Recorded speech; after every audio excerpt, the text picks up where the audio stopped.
In the last episode, we got ourselves a beacon, so that's done.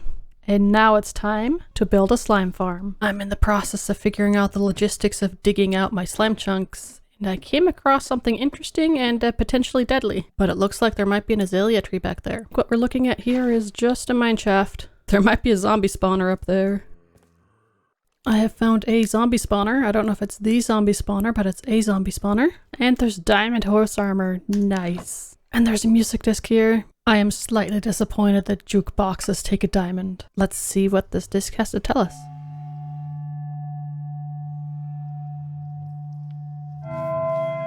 Super ominous. Okay, enough of that. Do you know what worries me a bit? Just how many torches I've placed and how many caves I've lit up.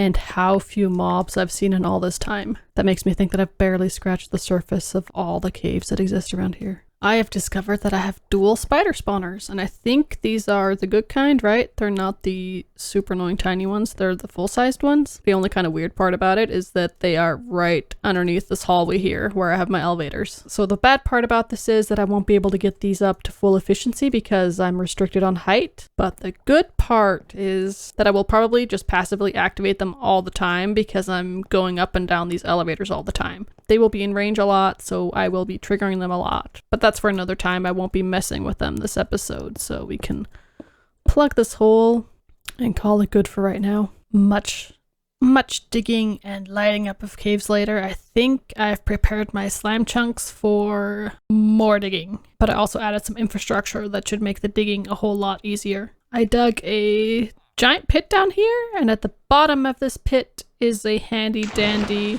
collection system for all the blocks that I'm about to dig using water streams. So let's say that my inventory is full of stone and deep slate and other crap that I would have to drag over to some chest of some kind. Instead of having to wander off, I can just drop everything into this pit, and then I can continue digging until my tools die. Bye-bye! Because of how many items I'm throwing in at the same time, my items will just get dispersed over a whole bunch of random chests. I would expect these chests in front to fill up first. Some stragglers do end up back here. I'll just check up on the state of the chests every now and then to see what's going on. But of course, there's one last thing we need to do before we start digging, and that is the installation of our hard-earned beacon. I'm pretty sure all I need to do is, I think, put an iron here and say haste, and haste to go. Nice, and I have haste too. So you know roughly where the slime chunk is located. This is where the beacon comes out, and the two slime chunks are right here. Time to start digging. First time lapse ever with replay mod. And this is how many layers I was able to get done with one pickaxe at full health. Since I don't have a good XP farm, repairing pickaxes is super hard. Fortunately, I have a efficiency 5 villager now and an unbreaking 3 villager, so I can make axes very, very easily. I've made a nice amount of progress, but there are several more layers to go. And because deep slate blocks are starting to show up, instant mine is about to be over, which means that the last couple layers are going to be a lot slower. Oh, I think I've just made a magical discovery, and that is that moss is able to convert deep slate into moss. Since it was taking forever to dig this out because I don't have instant mine anymore, I think I'm going to try to do the moss stuff for a couple layers. If nothing else, because I'm getting super bored of digging, and I have quite a few more layers to go. I think at least 50. Whoa! Oh my gosh, I had a creeper. I was not expecting creeper, second creeper. Oh my gosh, I'm not expecting that at all. After that shock, I think I'm going back to just digging all of this stuff out the traditional way. But I have made sure to switch to exclusively Fortune 3 pickaxes because I'm digging up so much deep slate, and cobbled deep slate is super useful. The regular deep slate is almost useless, really. Fortune 3 is the way to go down here. I think I've hit upon a minor tragedy. There's a geode right here. I don't think I'll lose all that much just by carving out a little space for this geode to continue to exist. This farm is way overkill for my own consumption anyway, or it will be if it works well. I'm gonna be careful and try to work around it. I have finally finished the dig. I have reached bedrock, and I'm not gonna go down any further. And this hole is deep, and it's gonna be a super overkill slime farm eventually. What hurts me a little bit is that I will be placing blocks on average on every 4th layer of this farm, so the work has only begun. The hole looks kind of interesting from the top too, and basically I hollowed out the chunks with a 1 block gap, so I can place the edging block in this gap. A bunch of effort later, I have collected a bunch of materials that I can now use to fill up the hole down here. I'm still smelting up some more smooth stone. I didn't do the math on how much of this I need. Hopefully it'll be enough, but I'll just keep smelting more as I need it. I also replaced the torches down there with some light blocks so I can pour water down here without causing a death trap. I think we're ready to actually start building this thing, and it's really, really exciting to me. I started by building a glass wall for some elevators that I will be building later. And then I dropped a load of concrete powder. This is where it starts looking fancy. And of course that concrete powder then had to be turned into concrete, which was a pretty simple operation. And then I saw something surprising. For some reason, there's some glow squid down there even though there's light. Oh, they probably spawned in the wall and went down there.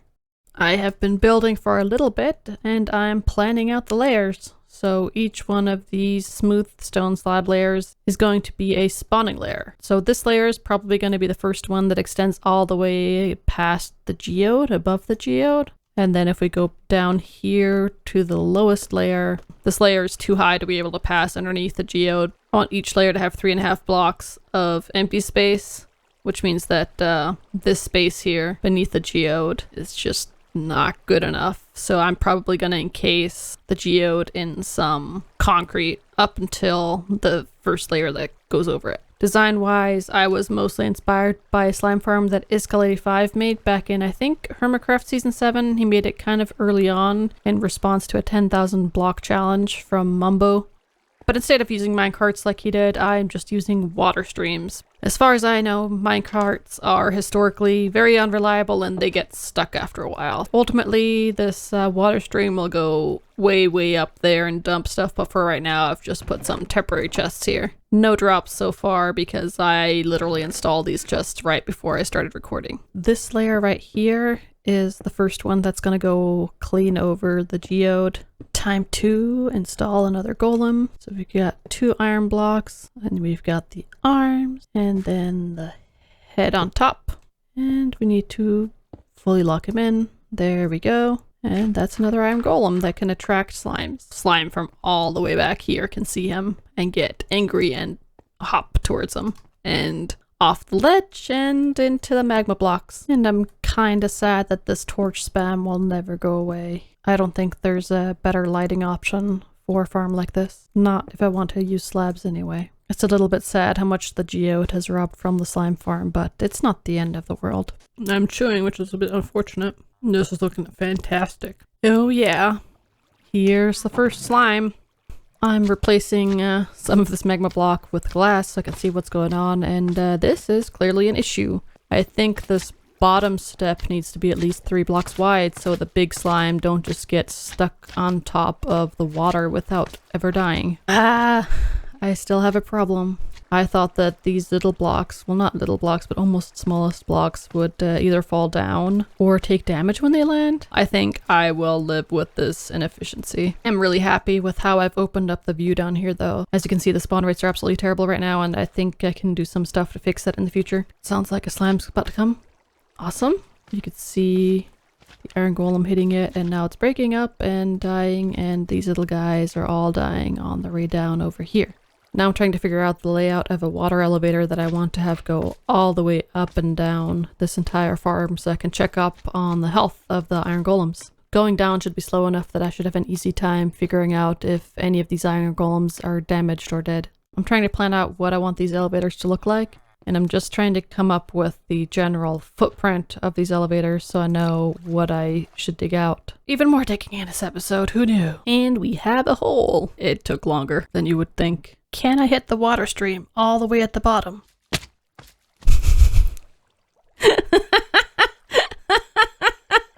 I tried to see if I could jump down there, but it didn't work. I am in the process of installing the very, very last iron golem, and as chance would have it, and I definitely did not plan this out, but as chance would have it, it'll fit perfectly right underneath this glass ceiling. And pumpkin head. Ta-da! All the iron golems are in, and now I just need to fill out all the floors. And as you might have noticed, these elevators are in too.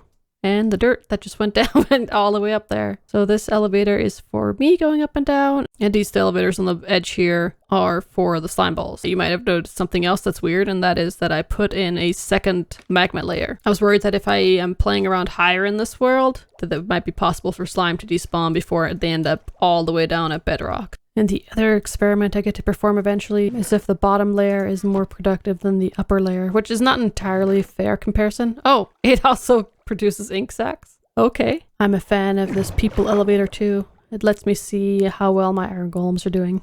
You're going past the upper killing chamber and then my massive row of other iron golems. I don't think I have the same amount of layers above it. Ow! But yeah, I don't think I have the same number of iron golems for both sets of killing chambers. But that doesn't matter. The slime farm is officially done. And as it turns out, I smelted way too much smooth stone. I'm just really glad that this farm's done. I've never built a slime farm before, so I don't know what the normal rates are, but I do know that I probably could do a better job of lighting up a bunch of caves. Oh, I guess there's the one thing that's not quite done yet with the slime farm, and that's these elevators. I still want to fill up a bunch of these columns with the slime blocks, but oh my gosh. This was a big project. I was not expecting it to be this much work. I'm so glad it's done. Now that we have some slime blocks, I think we should see if we can turn this geode into a farm. I'm going to be careful and use an iron pickaxe to take out this geode because I don't accidentally want to break one of these guys. Well, now I know roughly what I'm working with here. I'm trying to install a water catchment system for this farm, and I'm transitioning to a purple glass floor and purple concrete. For whatever reason, this color combination of lime green and purple reminds me of the Nerds candies. I don't know if you know what those are. They're kind of sour. I haven't had them in years, or it also kind of reminds me of Willy Wonka. I got so inspired by the candy idea that I just ran with it, and I decided to turn this maybe into a kind of a candy factory, or at least a floor where there's just a little catwalk thing where you observe the candy being made. Yeah, I really love this bridge. It's the first time I've built anything like it. I just love it. And then for whatever reason, I decided that it needed a piston door. So I think this is the very first piston door I've ever built.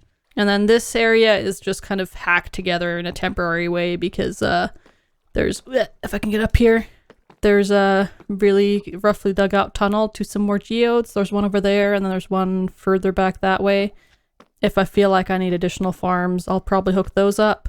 And then when we head down here, you can tell just how close we are to the bottom of the slime farm. I cleaned this up a little bit, got rid of the chests and moved them around the corner over here, and then I've put together some temporary storage for all the crystals that we'll be harvesting. And over here is a kind of hacked together temporary access chute, or maybe it's not going to be temporary, it might always be here, so I have a way to get in here to troubleshoot stuff. Now that we have the factory floor put together, what we really need now is all the redstone machinery to do the harvesting. Some of these buds are super close together. I don't think I'll try to stress out too hard about harvesting every single crystal. And also I'm going to try to keep the redstone kind of light. I don't want this area to feel super bulky, but we'll see how well that turns out. I'd love it if the atmosphere kind of stayed the way it is. I just finished installing what I think is a kind of simple clock. So there's the amethyst bud here. The growth stages are going to be observed by this observer. Every time the crystal makes some progress, it triggers this dropper, which shoots a pickaxe into this hopper. As more pickaxes get shot into here, we keep subtracting 3 pickaxes. And once we hit the 4th and final growth stage, this signal gets activated, which ultimately, I guess, I will be taking a signal from here to go elsewhere. But anyway, growth stage 1, 2, 3. So there should be 3 pickaxes in here, and then we're triggering a 4th one. This guy slowly empties. So this signal ultimately will be powering all the pistons that will be harvesting these amethyst. Now we just need to hook up all the pistons. Okay, I'm slightly stressed out. I have placed some slime blocks and a sticky piston and stuff and some glass.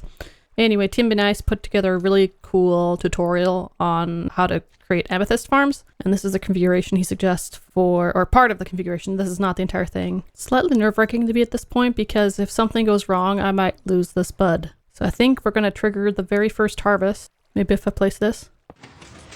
And then if I get rid of it. Okay, the bud's still there. Yes, we have a harvest.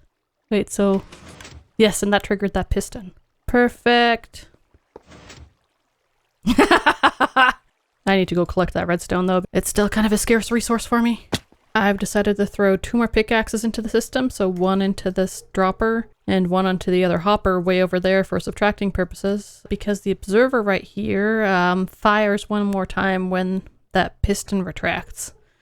So we have 4 growth stages plus the one that fires when the piston retracts, and to offset that I need to subtract 4. So we have a total of 5 pickaxes in here, and we subtract 4, and once we have 5 in here, totally filled up, this signal can go through.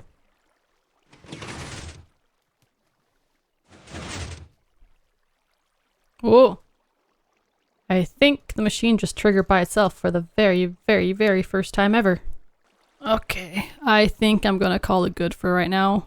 There are definitely some more buds that could benefit from some farm stuff, but I'm definitely hitting the point of diminishing returns, because if I add more harvesting stuff below, stuff from above is simply going to fall on top of the machinery. It looks pretty cool though. Unfortunately, I spent many more hours working on this than I'd like to admit, but at least I've gotten better at this kind of redstone.